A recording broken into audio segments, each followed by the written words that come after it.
बिस्मिल्लाहिर्रहमानिर्रहीम। नाज़रीन, मैं हूं अज़मत खान और आप देख रहे हैं प्रोग्राम अज़मतनामा। नाज़रीन, आज एक दफ़ा फिर बात करेंगे हम FBR के हवाले से, और यकीनन FBR के हवाले से अगर बात हो और फिर अफसरान की करप्शन पर बात ना हो तो ये मुमकिन नहीं है।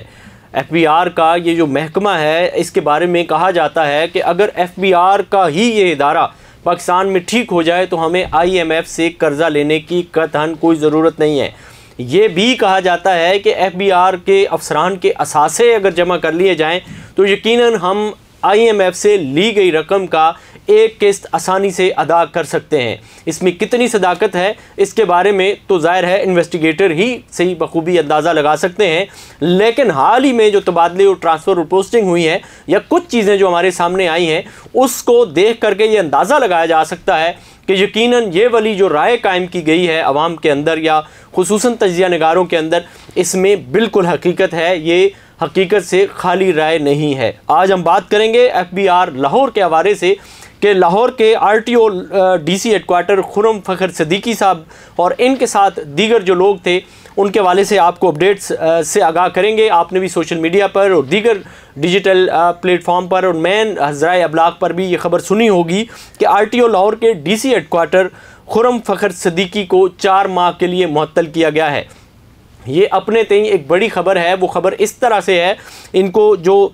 मुअत्तल किया गया है ये एवं ही नहीं है, इसके पीछे एक बाकायदा से स्टोरी है। वो स्टोरी आप सुनने के बाद यकीनन वर्ता हैरत में पड़ेंगे कि इस लेवल के अफसरान भी अगर इस तरह की चीज़ों में और इस तरह की करप्शन में मुलव्वस होंगे, और वो भी लाखों में नहीं, हज़ारों में नहीं, बल्कि करोड़ों की करप्शन में मुलव्वस होंगे, तो यकीनन बाकी मुल्क का क्या हाल होता होगा ये आप बखूबी अंदाज़ा कर सकते हैं। DWP इंजीनियरिंग नामी एक कंपनी थी जिसने रिफ़ंड लेने थे अपने वापस FBR से, और उन्होंने ये तरीका अख्तियार किया अफसरान से मिल कर के कि 34 करोड़ 70 लाख रुपए के रिफ़ंड कैसे हासिल करें। इसके लिए उन्होंने, ज़ाहिर है अफसरान से दोस्तियाँ होती हैं कंपनियों के मालिकान की, और उन्होंने भी अपने दोस्तों के ज़रिए से ये बात आगे फैलाई कि किस तरह से हम ये रिफ़ंड जो है 34 करोड़ 70 लाख रुपए के ये ले सकते हैं। और इसमें ज़ाहिर है जब इतने बड़े अमाउंट के आप रिफ़ंड्स लेते हैं तो किकबैक्स भी उतने ही बड़े होते हैं, रिश्वत भी उतनी बड़ी होती है, अंडर द टेबल जो रकम दी जा रही होती है वो भी इतनी ही बड़ी होती है। खुर्रम फ़खर सदीकी ने लार्ज टैक्स पेयर ऑफिस में रजिस्टर्ड इस कंपनी को रिफ़ंड दिलवाने के लिए मुबैना तौर पर सबसे पहले मामलात तय किए। वो मामलात ये थे कि LTO से रिफ़ंड दिलवाने के लिए एक कंसल्टेंट कंपनी को हायर किया गया, एक कंसल्टेंट से रब्ता किया गया और उसको कहा गया कि जनाब अली आपको भी अच्छी खासी रकम दी जाएगी। उसकी वजह यह है कि कंसल्टेंट उस वक़्त तक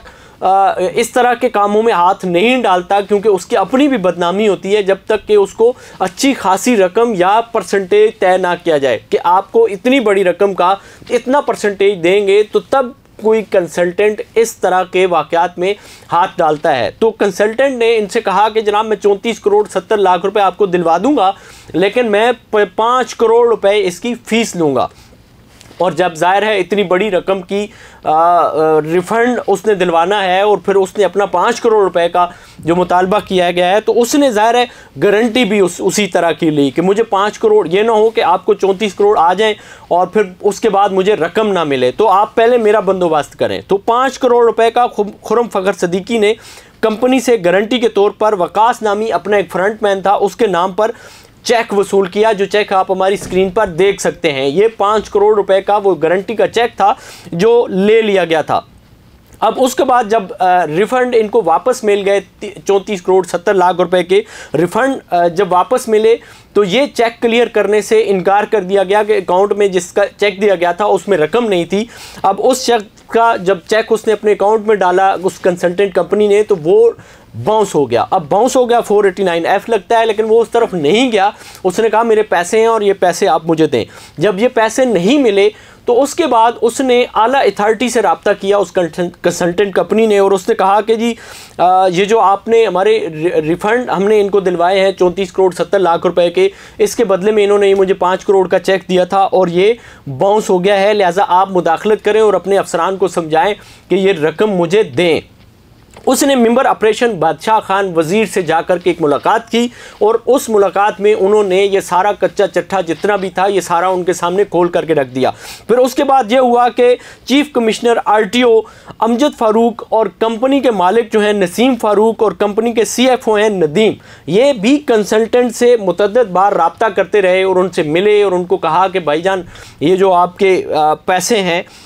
इसके बारे में बैठें और बात करें। अब ज़ाहिर है मामला यहाँ भी नहीं रुका और फिर FBR के आला अफसरान की मुदाखलत इसमें हुई और आला अफसरान इसमें आए। उन्होंने कहा जी कि बैठ के मामला हल करें, ये घर का मामला है, घर में हल होना चाहिए, ये मीडिया पे नहीं चला जाना चाहिए, ये किसी और मुखालिफ ग्रुप के हाथ ना चढ़ जाए ये मामला। फिर इस तरह से chief commissioner LTO Mahmood Jafri ने भी इसमें बड़ा किरदार अदा किया, कोशिशें की कि ये अफसरान की जो लड़ाई है इस लड़ाई को इस घर के अंदर ही हल कर लिया जाए, इसको बाहर ना लेके जाएँ। उसमें फिर DC खुरम फ़खर सिद्दीकी को LTO ऑफिस में बुला लिया। इनके अफसरान ने कहा कि जी आप जहाँ आ जाएं, बैठ के बात करते हैं। वहाँ पे ये कंसल्टेंट कंपनी के लोग भी मौजूद थे और दीगर लोग भी उसमें ज़ाहिर है मौजूद थे, दोनों तरह के अफसरान भी मौजूद थे, पार्टी नंबर 1 और पार्टी नंबर 2 भी मौजूद थी। ये तीनों उस ऑफिस में इकट्ठे हुए और चीफ कमिश्नर महमूद हुसैन जाफरी के दफ्तर में मुतलका जोनल कमिश्नर जो हैं राना वकार साहब वो भी मौजूद थे, deputy commissioner headquarter Khurram Fakhar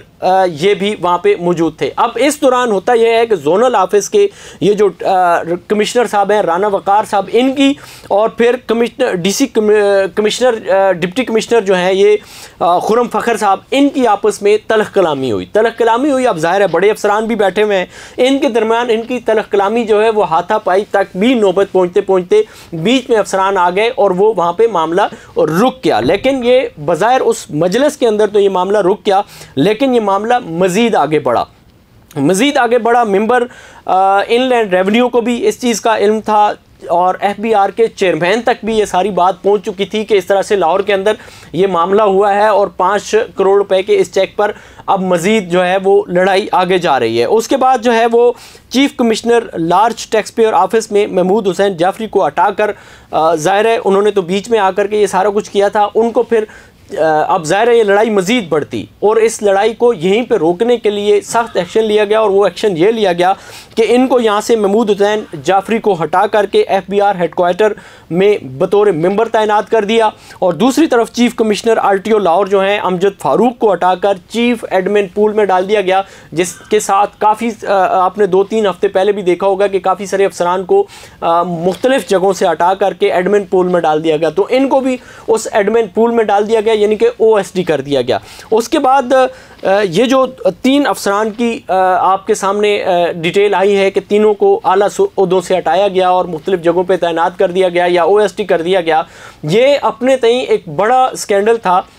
जो सामने आया है। अब आने वाले वक्त में इस पर क्या पेशरफ्त होती है, ये मामला कोर्ट की तरफ भी जा रहा है, ये मामला दीगर इन्वेस्टिगेटिव इदारे भी इसको उठा रहे हैं। वज़ीर-ए-आज़म हाउस में खुसूसी सेल जो बना है उस सेल में भी ये मामला पहुंच चुका है। लेकिन एक बात यह है कि इस पर जो स्वेर किस्म का एक्शन लिया गया है उस एक्शन से ये अंदाज़ा होता है कि ये मामला कोई मामूली वाक़या नहीं था, बल्कि ये गैर मामूली वाक़या था कि पैसों के बंटवारे पे इतनी बड़ी जो लड़ाई हुई है वो लड़ाई